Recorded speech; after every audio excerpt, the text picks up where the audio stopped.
Hey everybody, welcome to episode 2 of Those Worship People. And of course, I'm saying this to no one right now because we just started and nobody's joined us yet. But this is for all you people watching later. So welcome to episode 2 of Those Worship People. If you...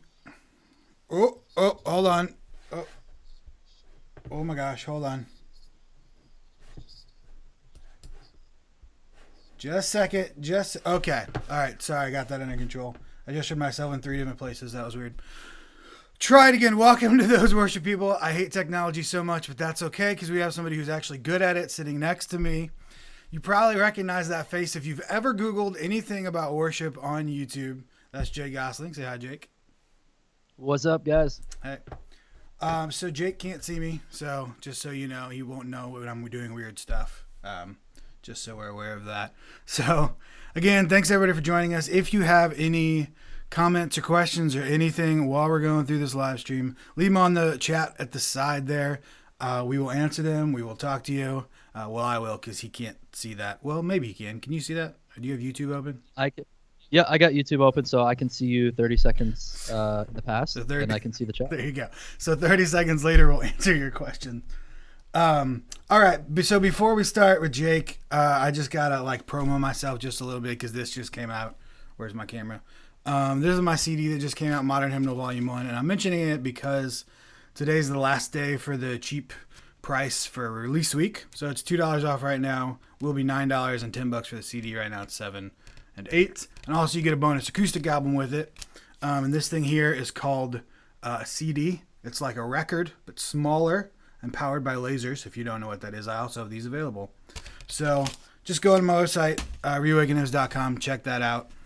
I like it, but I made it, so that's unfair. But although I usually don't like the things I make, so that might actually be a good review of it. All right, guys, go get all of Nathan's stuff. He's got the best hymn arrangements for playing hymns in a modern setting. So just do it. If there's a product there at his website, just buy it. Thank you for saving my floundering self-promotion. I'm so bad at that. I'll take my check. I'll take my check after the stream. Yeah, no problem. Yeah, I got your quarter waiting. I have my CD release show. I'm just going to stand up there and be like, guys, I don't know how to tell you about this CD, so I'm just going to play my music. Anyways, that's enough about me. Let's get to Jake Gosselin. So this is Those Worship People, and we have a little format going on here. This is just going to be a fun show where we learn about Jake. We learn about what he does. We'll play some games. We'll see if he's better than other worship leaders in a battle of wits. That's my favorite part. Then we'll talk for a little bit about serious worship stuff. And then Jake will tell you all about what he does, which is a ridiculous amount of things. And you should stick around for that because he does really cool stuff. So let's get to it. Question number 1, who the heck are you? Who the heck am I? Well, my name is Jake. I'm a child of God. I always try to start with that, right? Nice. It's kind of the Sunday school answer, but it's true. And I am based in Denver, Colorado area, Littleton more specifically. And I am a husband to my wife Kaylee, and then we have 2 children. So I'm a dad to Amos and Galilee. So Amos is a little dude and Galilee's a little girl. They're both 19 months old now. It's insane, and it's a whole lot of fun. So we live here in Littleton. We love it, and we go to a church that started a year and a half ago, and I kind of helped with the launch of it, taking care of the worship side of things. So I'm worship pastor at Mission Lakewood Church. You can learn all about that church at missionlakewood.com. And so I do that on Sundays. It's my part-time role. And then during the week, I have an online resource called Churchfront. And we really specialize in helping worship leaders and tech teams lead gospel-centered and tech-savvy worship. So we kind of intersect at, and geek out about both helping us really step up to the plate with our pastoral responsibilities as worship leaders, as well as leveraging all the latest cool tech out there that can really make our lives easier, help us do more with less as worship leaders or tech leaders. So that's what we're all about. That's what I am. That's what I do. So I'm here in our office, big old Churchfront headquarters, which is like our dinky little office here in Littleton, and I have one full-time team member, Ashton, who you'll see in a lot of our videos. So we have lots of YouTube videos. We've got a podcast, and then we've got a blog. So just Google Churchfront, and you'll go to our main site. You'll see everything that's there. So we got lots of content floating around, and really a team of two full-time guys, myself and Ashton, and then we've got a couple part-time guys. Luke, he heads up our podcast, and then Adam, he also helps with community management, a lot of other kind of magical things he does behind the scenes. We've got Rob working on some blog post stuff. So it's been fun. So I kind of have these two worlds that I live in of lead worship on Sunday, which takes out like 1 day a week for me, and then the other 5 days a week I work on Churchfront and building out our content. And then I try to make it so 1 day a week I do nothing and actually rest. And so far it's been working out pretty well. And the other thing with Churchfront, so we make all this content. I'm really trying to make us be a place where we're just trying to keep people up to date, kind of give them ideas, inspiration on new tools, strategies they can implement in their worship ministry. Also, these are tools and strategies kind of given from the perspective of someone who is in this every week, especially in a smaller church setting. And the other way, like we do work closely with folks who join our coaching and training programs that you'll find either at worshipleaderschool.com or worshiptechschool.com. So both of those we call them those names just to make it obvious what it is. But basically, they're just training programs where for about a 10-week period, we really work closely with individuals as well as providing training for their team to really help them just meet their potential in their worship ministry, whether they're worship leaders or if they're tech team leaders. So that's me. That's what I do. And I'm trying to like simplify my life and keep it like, okay, I just got to be a dad and husband. I've got to be a good worship leader, pastor, and then I'm going to build Churchfront. That's like, those are like the 3 things basically that I'm focusing on right now. That sounds like a good philosophy to me. And that resting 1 day a week thing, that's a good idea. That should be written down somewhere, probably. Oh, right. Yeah, I don't know where though. So where are you from? Colorado, originally? No, I'm from Vermont originally. So tiny little green mountain state that everybody kind of forgets about until Bernie Sanders comes up and runs for president, and they're like, "Where was he senator? Where is he senator at?" Well, those are both prettier than Missouri, so count your blessings there. Yeah. Well, it's just Vermont's. It's a nice place. It's a nice place to like vacation in, visit family in, but I definitely like a lot more exciting stuff going out here. Definitely an easier place to, I feel like, build a ministry and build a business and kind of do everything that we're doing. So yeah, really, really enjoy Colorado. We've been here since 2012, so 7 years. Nice. All right. You already said how long you've been in ministry, sort of, haven't you? Kind of. Yep. Well, I started in high school, so I would say a solid like 12 years now. Been like leading worship almost every Sunday. Cool. You went to seminary? Is that true? Yeah, I went to Greenville College. Now it's called the Greenville University for undergrad. Studied music and religion, and then I went to Denver Seminary, which is kind of the reason how we ended up in Colorado here. My wife's from here, so it worked out well too. But went to Denver Seminary, which is like a mile away from me here in Littleton, and did the whole MDiv thing. Nice. All right. So that's Jake Gosselin in a nutshell. There you go. I'll have you talk more about Churchfront and Worship Leader School, Worship Tech School, and all that other stuff later too. Let's get to the hot seat. You ready for the hot seat? Yep. All right. These are quick fire questions. Just give me your preference. You ready? Yeah, this looks fun. What are you watching right now? Suits. Interesting. Do you know that show? It always comes up for me to watch after I finished Burn Notices. Because I think it's like a USA show or something. Is that good? Yeah, it's about like corporate lawyers in New York, and it's just all the drama they go through. And see, you're not selling it to me. So it starts off. There's a lot of high stakes corporate legal cases, and it starts off the first at least 7 seasons. The whole driving story, maybe 6 seasons, is this guy who's like a young guy. He got kicked out of law school, so he never actually passed the bar, but he's still a really good lawyer. So he practices law fraudulently for this big law firm and helps this law firm win a lot of cases. That sounds better. So that's kind of, so then there's like, obviously stuff can go down that there's plenty of ways to make good stories out of that. Okay.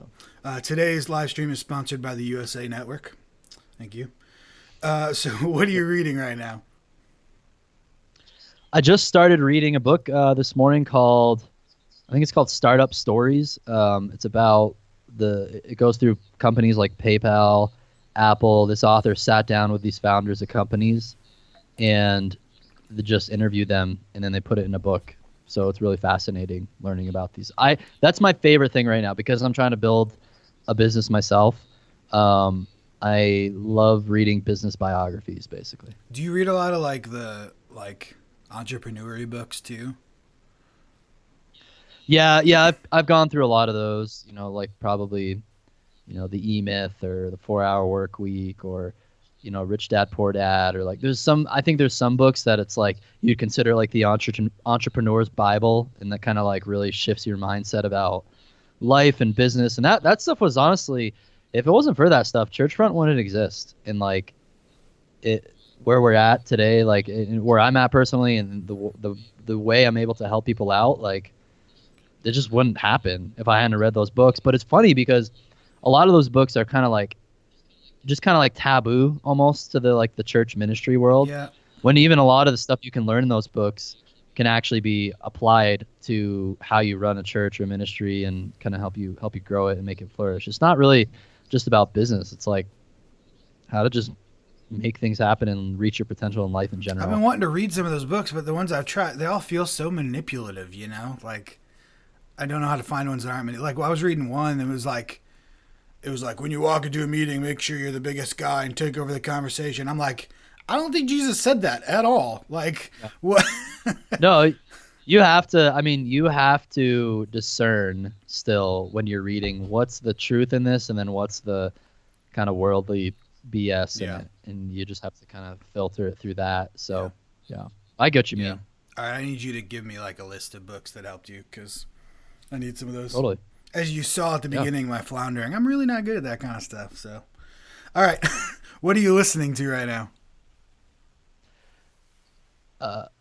Waymaker, miracle worker, promise keeper, light in the darkness. It's literally like, that's my go-to, telling the Amazon Echo what to play in the morning when we get up. I think I saw it on YouTube the other day.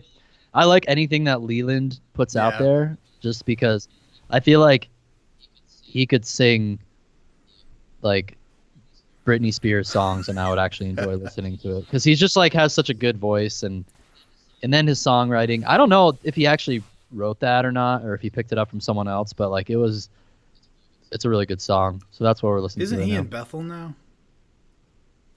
He's part of their collective. Okay. Yeah, which is a nice way of saying Bethel Industrial Music Complex Society. No, I like their stuff. I love what. Yeah, I really liked all Leland stuff. I like some Bethel. I just have to be careful with it because some of it's, well, we won't go there. We went there last time. Okay. Okay, here we go. Martin, Taylor, Gibson, or Weirdo? I would say Taylor and Gibson, depending on the day. Okay. Which do you have both? Yeah, I have the Taylor 614 and I have a Gibson J45. Oh, I love the J45. Wait, is that the Hummingbird? It is just the standard J45. Okay. All right. Never Ending says, agreed, lots of Christians don't like reading John Maxwell, but it's good advice. I assume you know who John Maxwell is. I don't. Yeah, and John Maxwell, he's actually, I think he started out as a pastor. I think he's a believer, and I know he coaches a lot of people like that, and has now one of the biggest, he's probably the biggest leadership go-to guy. And when it comes to just understanding leadership, the 5 Levels of Leadership book, I just recorded a YouTube video this morning. It's going to go out tomorrow about why people don't follow you. And it's basically just kind of summing up what his books talks about. So, but yeah, I think Never Ending's right. Like that's just another. I don't know. It's just so easy. I mean, this is kind of true in all life in general. When you just automatically judge people based on hearsay or other opinions you've seen without actually giving them a chance and listening to them out, listening to them, then you're gonna have really flawed opinions. And I'll even be the first to admit, okay, I'm like more of like a what you would consider like conservative, libertarian type person politically, right? So like someone like who I mentioned earlier, Bernie Sanders, you know, that he's a guy that I'm like, oh my gosh, he's from my home state. I can't stand him. Blah blah blah. I don't believe I don't agree with his politics. But especially until I finally heard him on the Joe Rogan podcast a couple weeks ago. And what's cool about Joe Rogan's podcast is he takes someone controversial like that and he sits down and talks to them for like 2-3 hours. And like when you can hear someone talk in a setting where they can actually flesh out their thoughts, it's like, oh, I still don't agree with you, but at least I view you as a human now and I like understand you better. Yeah. Right. So that's where I feel like what happens. We all kind of take sound bites from people and judge them and think it's like they're the There's devil. no time to get full thoughts on the internet. You just gotta take whatever you agree with or disagree with and then tweet about it. Dan Castro says, that's so funny. I usually don't like things I make as well. Thank you, Dan Castro Worship, for making me not feel alone in the world. And D. Paul Lay says, I'm watching with my granddaughter. Tell us your granddaughter's name and we'll say her name and say hi here on live on the air. Wow, that was a rough sentence. You know what I mean. Okay. Next hot seat question. Well, I already know this answer. Everybody in the world knows the answer to this. Analog or digital board? Really? It's on the thing. I have to say, I know you're an analog guy. You'd never go digital. All right, next question. Favorite Bible translation? The Elect Standard Version, ESV. Not the extra special version. Oh, is that what they call it too? That's what the seminary students here call it. Yeah. No, I would say ESV, NIV, either one of those. They're pretty much classic ones there. So I'm an ESV fan as well for like using to like study. When I read, I go for the CEB. What is your like casual, I want to read but I don't want to translate words kind of translation? Still ESV? Oh. Yeah, I would say maybe NIV then. If I'm just want to read and not think about what this translator was thinking about when they are doing it, probably NIV. So, yeah. All right, this is going to be hard for you. Favorite piece of gear right now? Like, what are you playing with right now? We are playing with, I'm going to say two, because there's two things that really have helped us a lot recently. One is Dante Digital Audio Networking. It sounds really intimidating. I saw your video on that, and I was like, I have no idea what that is.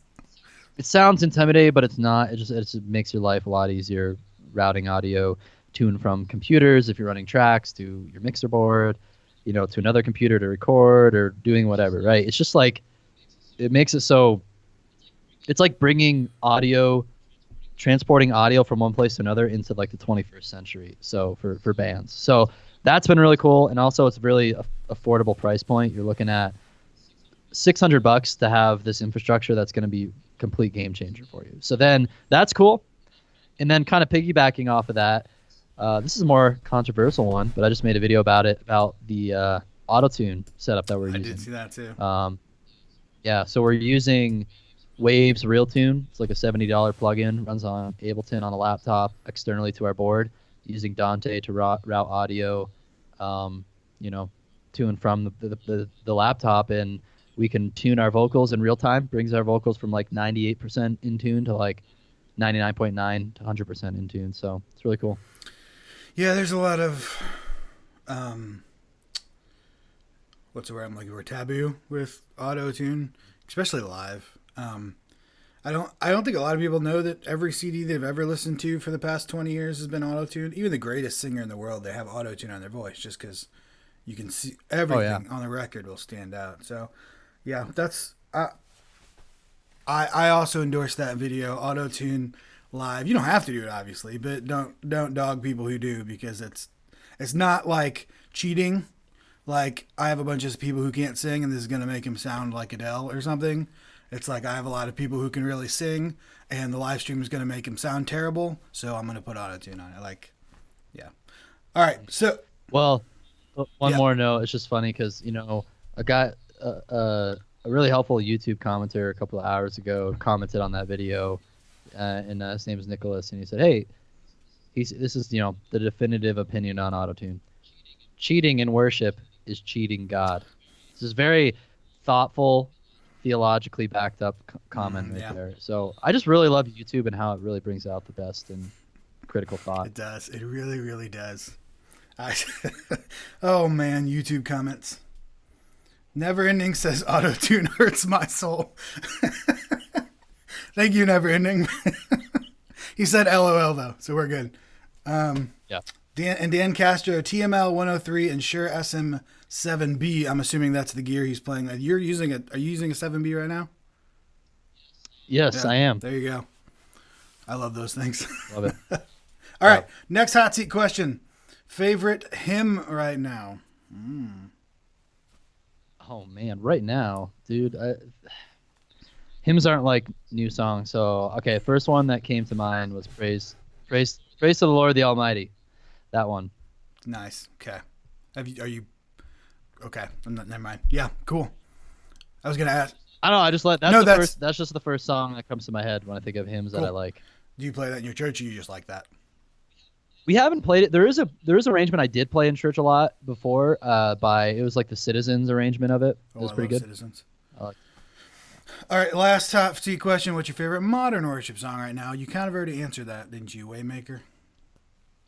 Yeah, Waymaker was a good one, and then man, King of Kings, Hillsong, that one. I think they just like Brooke. Used to be Fraser. I can never say her last name now. Liggertwood. Yeah. Like that. Like their writing, she's just like, writes songs like What a Beautiful Name. Her and I think there's a couple other writers on that. And then that's like the most popular song for a year or two, which it still is. And then she just comes out with another song. It's like, how did they write this song? Like, it's just like, how is it so good? And it's to me, that song, King of Kings, is like, if the song Cornerstone by Hillsong had a baby with the song Oh Praise the Name, it would be King of Kings. This has gotten vulgar, man. I'm just saying. But you have to think that happens in the songwriting world, right? They kind of, I don't know, they like have all these melodies and things floating around their mind. And we know, I feel like what's going to happen another 5 years from now, like someone's going to be like in their Hillsong writing team's going to be working on a song, and then they'll be like, oh, check out this new song. It's like, it goes like this. Shout to the Lord, all the like we wrote that like 30 years ago. They'll probably just like keep just doing the same stuff, but I don't know. Such is music. Those are weird, dude. Those are the weird things, the weird thoughts I have, and that's why I hope this is bringing some value to those words. Yeah, this entire thing is about finding the weird thoughts, those weird nuggets inside everyone's head. That is my purpose and goal here. All right. Which transitions really well into our next segment, the fail corner. So I want to hear your most embarrassing worship leader fail. Yeah, that's easy. Back in, well, I mean, I have a few, but like the one that always comes to my mind was probably the worst one. Was back in, I was still new. I was in high school at the time, and it was a David Crowder song, and I wasn't actually like a typical Sunday morning service. We're doing like a special like worship event night thing, and I was playing my electric guitar. I was so excited. There's a David Crowder song. The guitar riff at the beginning is like, there is no one like you, or something like that. Do you remember? There is no one like you. There is never that like song. You. Yeah. It's like over 10 years ago, and I love was that like song. The opening, I think it starts off with a guitar like the near something like that, and I like totally blanked. So like we start off the song, and I felt like Marty McFly from Back to the Future when he just can't play guitar anymore because he's disappearing. That's what I felt like. And I was just like, I'm sorry, I like totally forgot how to play this intro, and everybody's just staring at me. It was like, I don't know, like 50 people there or whatever. It wasn't that big of a deal, but that was like one of the early days where like I just completely blanked, even though it was a simple guitar riff, and yeah, that was unfortunate. And then there's been times, now when things happen, like this is like 2 Sundays ago, our confidence monitor for our lyrics for songs in the back of the room, it just like some sort of signal connection dropped out on us. So I just like lost the lyrics. And this was a song, it was like Surrender by Hillsong. And it was one of those songs that the verses are, we sing that song infrequently enough for me to not truly memorize it very well. And I realized that when the lyrics went out, and I'm like, uh-oh. That wasn't like the worst fail, but I was just like, I looked back because I saw, okay, the screen for the congregation is still working okay. So I was like, going into the next verse, I'm like, hey, you guys are going to have to carry this verse for me. And I just kind of backed off the mic and looked at the screen with everybody else. And then when we got to the chorus and bridge, that stuff was easy. I had that all memorized. But that was like the most recent one, things that still happen to me today, because sometimes things like that are just kind of out of your control. But I kind of, it was a hard lesson in relying on confidence monitors. Yeah. Have you ever accidentally cussed on stage? No, I don't think so. Nope. Have you? Oh yeah. Okay. The problem is my brain moves faster than my mouth does.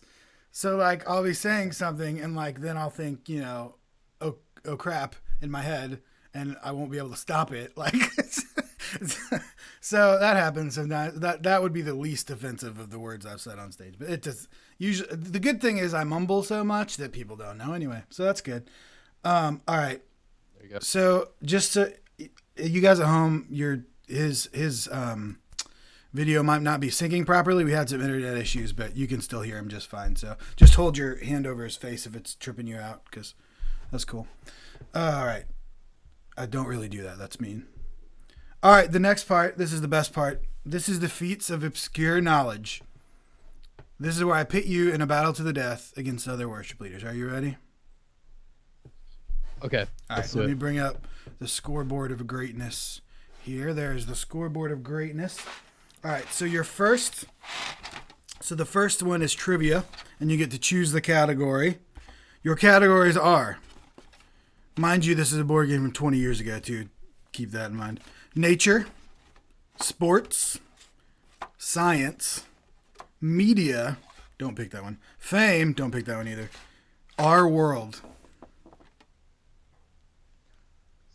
Science. All right. That's what Adam went with last time, too. So we're pitting science against science. Here we go. All right.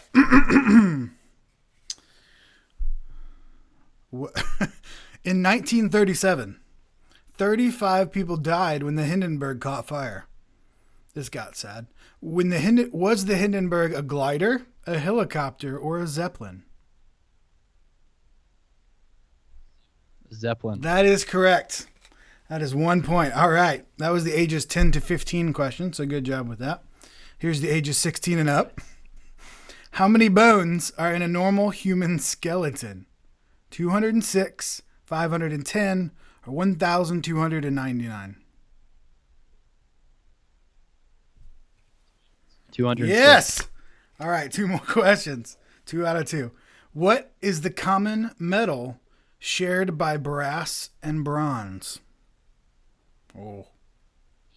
Copper. Whoa! All right, Jake is smart. That is 3 for 3. Finally, the last ages 16 and up question. Which type of atom makes up roughly 90% of the universe? Helium, hydrogen, or oxygen? Hydrogen. No, he does it. 4 out of 4. Dr. Ooh. Gosselin. All right, I got to enter your score here. So you have 4 on the scoreboard of greatness. So you only need 5 of 10 in the next round to beat Adam. All right. Good job. Let me put away the scoreboard of greatness here. There we go. Now we get to the semi-serious part of our discussion, and then we'll get more feats of obscure knowledge later. So this is our This is our worship topic of the day here. So since you are a tech ninja, This when I said your name earlier, this occurred to me. This is complete. This is that weird nugget we were talking about. So I was making sure before we started. I was making sure I pronounced your last name right, as any good host would do, right? Because I always want to say Gosling, like the baby duck. You know, I'm sure you've heard that before. I just realized Drake, my last name, also a duck. It's amazing. Huh.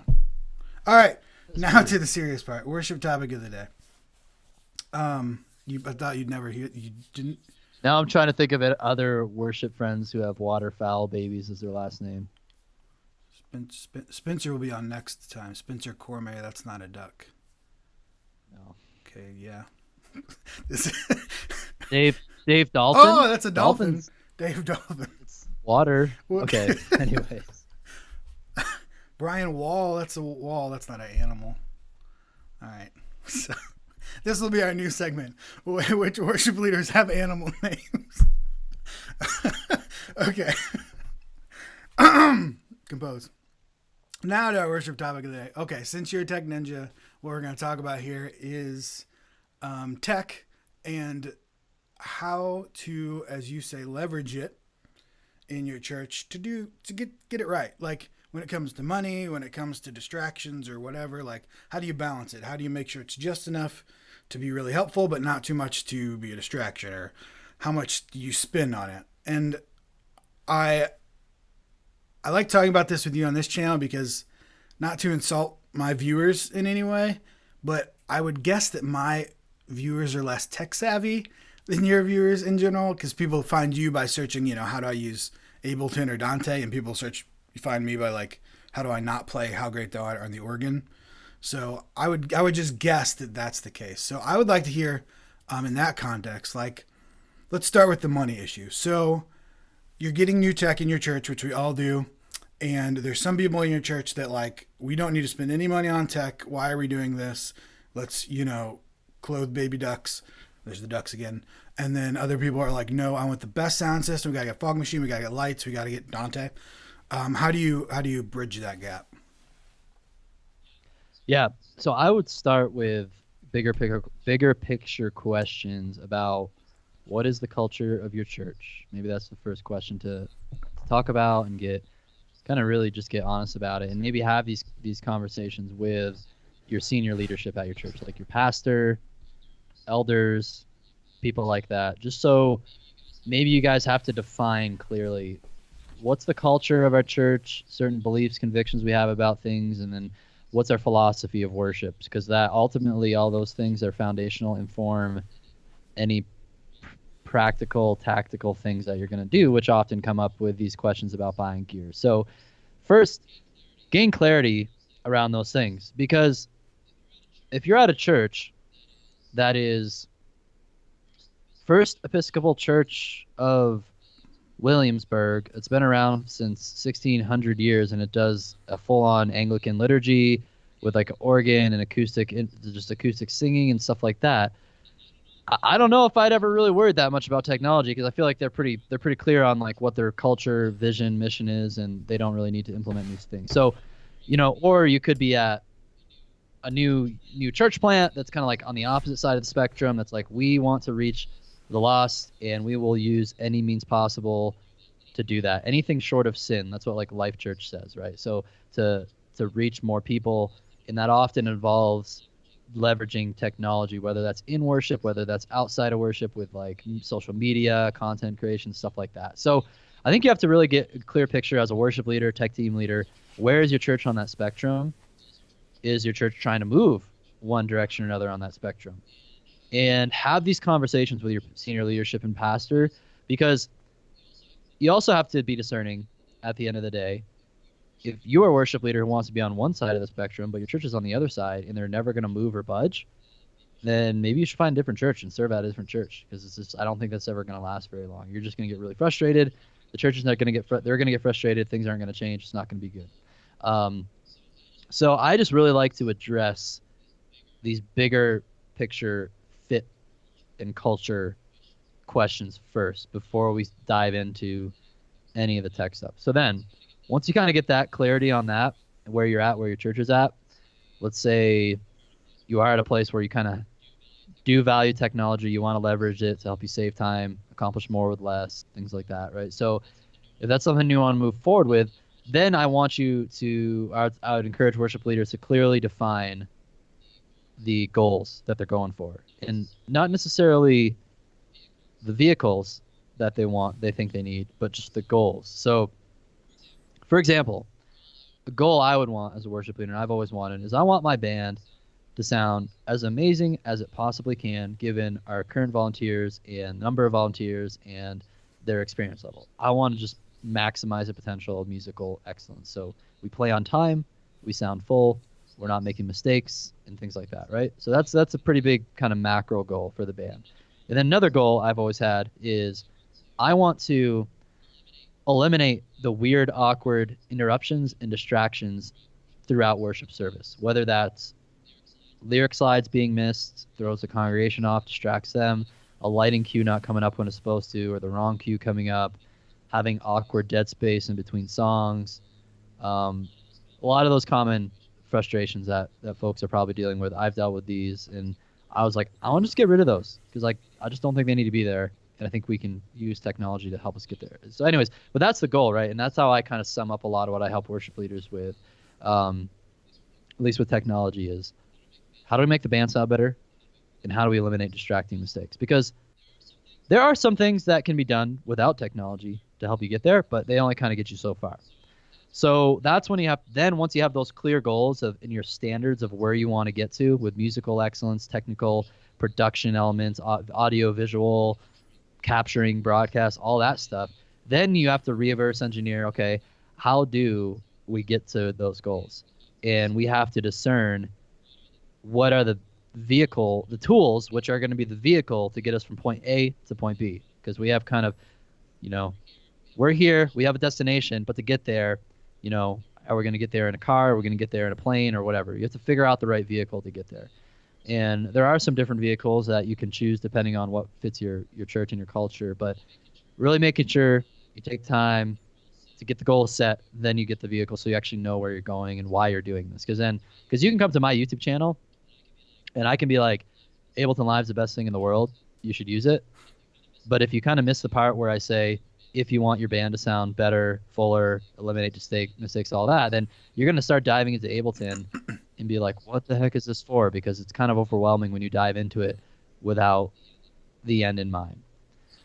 So then once you have the goals in place, then it's, you can start searching, that's why people work with us to kind of expedite this process. But then we'd start discerning, okay, what are the best tools to help you get there given the current culture of your church, budget constraints, things like that. So that what's fun about a lot of this is, there's some bigger infrastructure questions that you have to answer and address first. Like a lot of worship leaders are like, we need to use Ableton, but they still have an analog board, they still have an analog snake, they don't have in-ear monitors, they're using floor wedges. And it's like, before you ever worry about Ableton, you have to get these, you're trying to worry about step 5. You have to get steps 1, 2, 3, and 4 taken care of first. So often those first few steps, you have to just get a few key pieces of infrastructure in place, such as digital mixing console, good audio routing capability with something like a digital snake. Then that's going to make your life 100 times easier and cheaper when you want to start implementing some of these other tactics like a click, tracks, pads, automation, things like that. So really make sure you have a clear roadmap of how do we make sure we have the base foundational infrastructure in place so that when we start adding things like Mainstage, Ableton, all these weird things that Jake keeps mentioning on his YouTube channel, you're going to be able to integrate that easily. So then really it's all up to you. I mean, I think everybody's pretty much intelligent enough to kind of make those decisions on what would be the best fit for where they're at. But again, that's also why we come alongside worship leaders to help them out with this stuff. All right, I got a couple of questions for you. First is not a question. It reminded me of this. I saw a comment on some YouTube group or something somebody posted, and they were like, I just bought Ableton. What do I do now? And people in the comments were like, why'd you buy Ableton? And the guy's like, all the other churches have it. I was like, oh no. So yeah, I think that's what you were saying there. Is that's what happened? He skipped over the first 5 steps and just bought Ableton, and that doesn't help you. So Yeah. my question related to this is, I think this has happened to a lot of churches, is they want to do these things. So say they want to like automate their services with Ableton or something, but using something like Ableton does take time in the beginning. Like somebody has to go in and make this week's set, you know?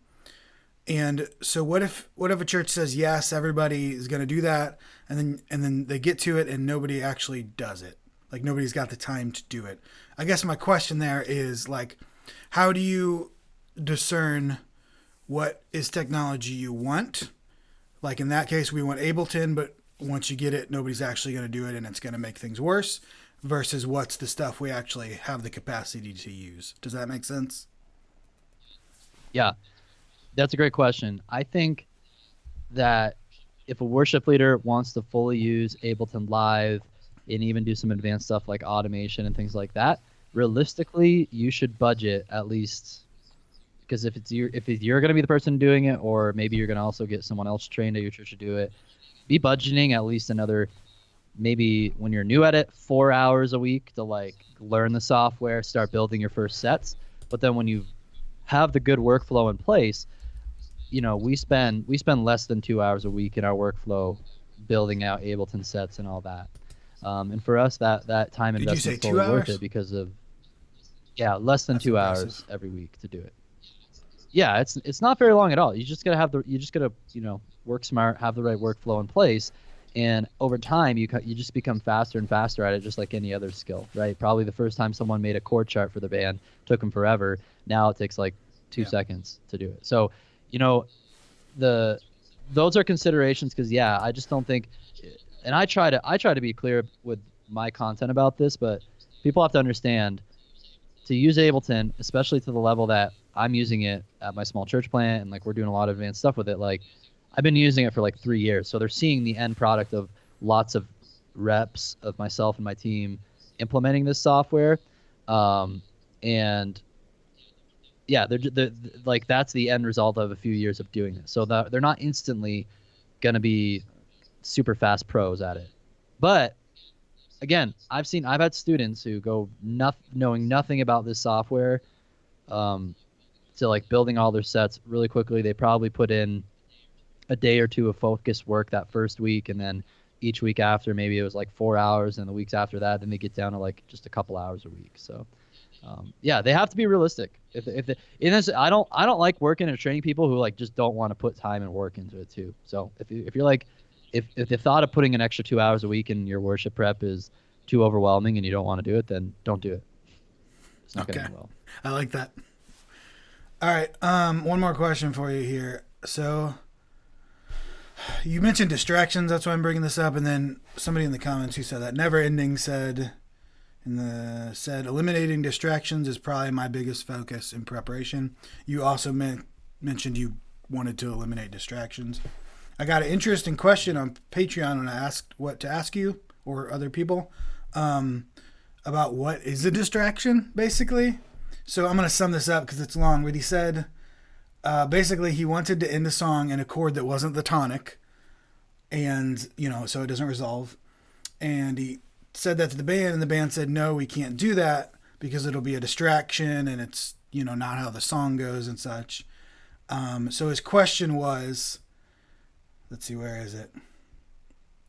Finding the balance. Where did it go? It's more effective. So he has one. These are all ridiculously hard questions too, by the way. We won't answer them today. But what's the difference between art and conformity? And also, what's the line between a distraction and something different and creative? Does that make sense?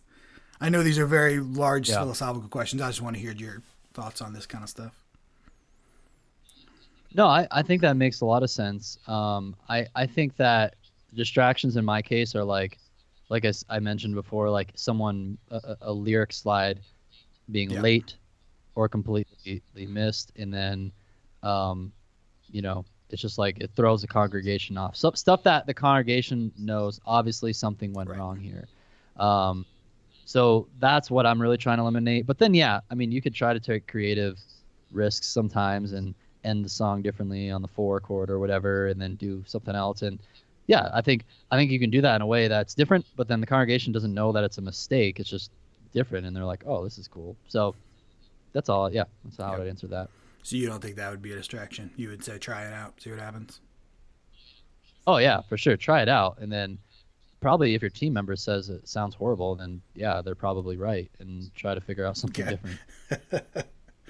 All right. He had a lot more than that, but I'll save that for future episodes because it would take us years to discuss the things he said. So that's it for the worship Bible today. Thank you so much, Mr. Tech Genius.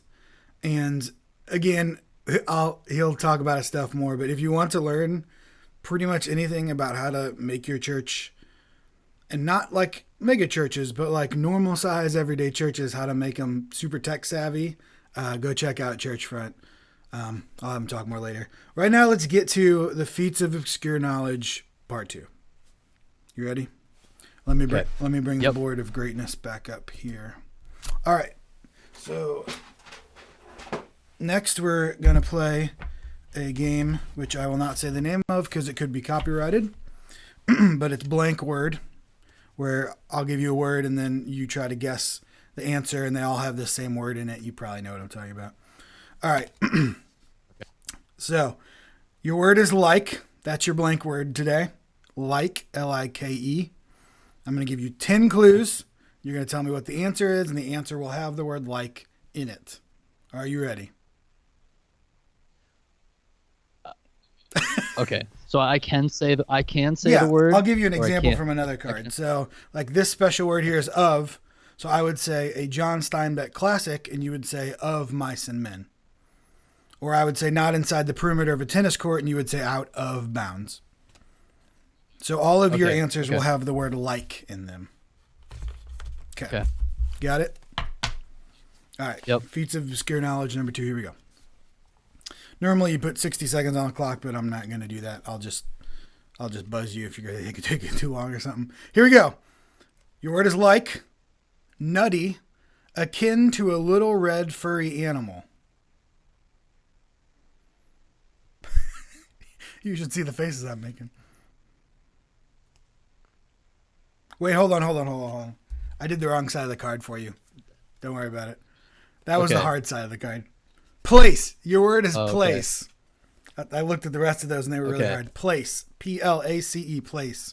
Here we go. Enough dishes for one.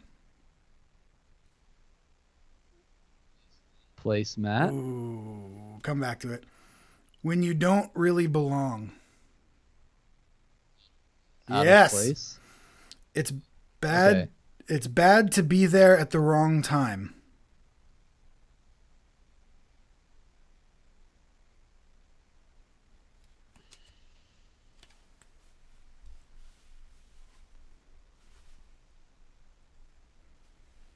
You really got me stumped on this. Sorry. Okay.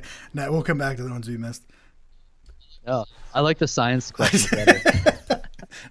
Not a linguistic ninja. Occur. Oh.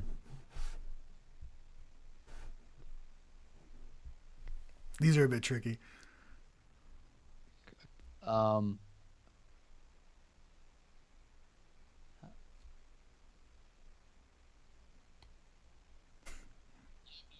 have no clue. We'll come back. I really don't. These are hard. Okay, this one's a little easier. Position of the winner. Yes. Place. He aims for the uprights.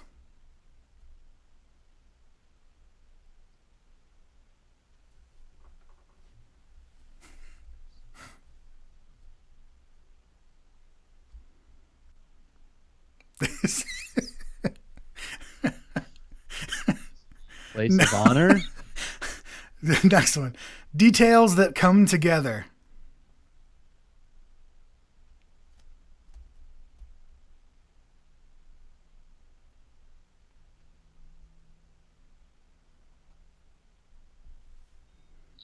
Okay. I don't know. I'm sorry. No, it's cool. It's cool. We'll come back to those. You'll get it. Goes under your plate. Yes. Placemat. Okay. Area from where you can't be seen. Hiding place. Make a wager. Place a Yes. bet. Okay, we'll go back one more time through. Enough dishes for one.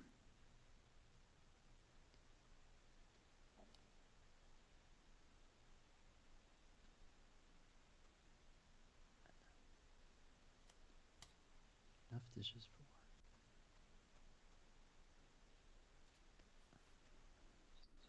one. Are they putting comments in the? No, They're not there's no putting answers answers in the comments, are they? You can't Oh, cheat okay. that. Can't cheat Come on, that guys. way. You could have helped me. You could have helped me. All right, wait. You got when you don't really belong, right? Did you get that one?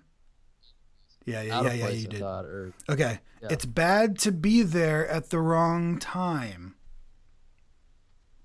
You got this. At the wrong time.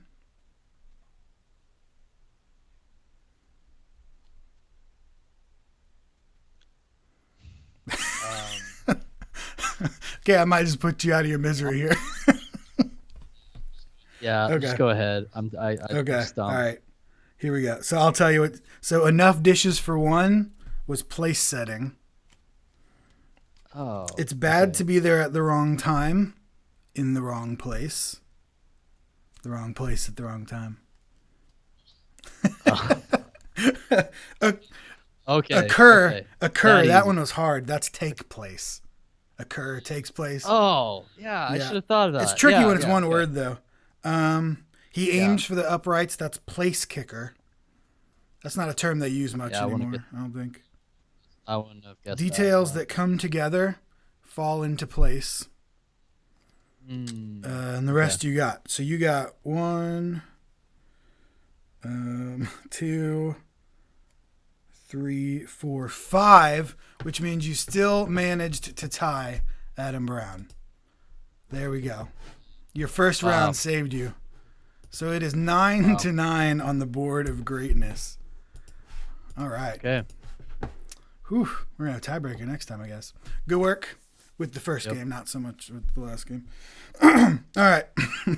So, final thing today, part I'm really excited about for you because you do a ridiculous amount of stuff, is the non-negotiable shameless self-promotion. So I know you talked about your stuff earlier, to just give me a rundown of all the things. Give me a rundown of Church Front, give me a rundown of Worship Leader School, and Worship Tech School is coming soon, right? Yeah, so churchfront.com, you can go there. That's going to direct you to either back to our YouTube channel if you want to check out all the videos we got floating around on all sorts of topics. Probably if you search a lot of topics, they'll come up in the search results. And then we got a blog there if you like to read things. And then we also have a podcast. So these are all media platforms. We're just using modern day media instead of magazines and TV shows. We're using YouTube, blog, and a podcast instead of radio to help equip you both pastorally and technically as a worship leader. So honestly, I just say just go start there. And then if you're the person who's like, wow, I really want more, I want to work closely with Jake and his team, then you can go to worshipleaderschool.com, worshiptechschool.com. They're kind of like sister training and coaching programs. Both are actually they're both open for enrollment right now. Because of some of the shifts we've done and how we're working with Worship Leaders Tech School, we didn't do like a big public launch. We're actually kind of onboarding new worship leaders, students, tech team leaders as they want to sign up for it. So basically what's going to happen, go to those sites, you fill out an application form. We're going to hop on a phone call, learn more about your ministry, see if that's a good fit. But I would start with all of the YouTube content, subscribe to us there. I've got some like free worship ministry toolkit, stuff like that. All my favorite gear, all that stuff is listed in a lot of the videos that we release. So just head on over there, just subscribe, get in the loop, join the community, and then I think you'll be able to kind of figure out what your next steps are from there. Cool. And yeah, for real, go check out his stuff. He's stupid good at YouTube. I try to copy everything he does. It doesn't work quite as well, but that's okay. But yeah, the stuff is just great, and it's crazy informative. And now he's got a team working with him, so he puts out stuff even more. It's insane. So go check out Churchfront. I've learned a lot from Churchfront. It's really cool. And definitely check out Worship Leader School, because I personally spent like $20,000 for 2 years of Worship Leader School and didn't learn all that much. And his is cheaper than $20,000, I'm pretty sure. So go check it out. I think you'll probably enjoy that if you're looking for a place to learn how to be a worship leader, how to be a better worship leader. All right. So that's all we got today. Thank you so much, Jake. Thanks for having me, Nathan. Keep up the great work, man. I love this show. I love the idea. Thank you. I'm so excited too. And we'll see if anybody can best you and Adam on the scoreboard of greatness. So thank you everybody so much for joining us. Thank you, Jake. And I will see you back here in 2 weeks with Spencer Cormany. Is that how you say his name? Cormany? Yep. Cormany. He does the Leading Worship Well Instagram account, which you should follow. And he also has a website and a Facebook page now. So 2 weeks from now, I will see you right back here for a talk with Spencer Cormany. Thank you so much. Adios.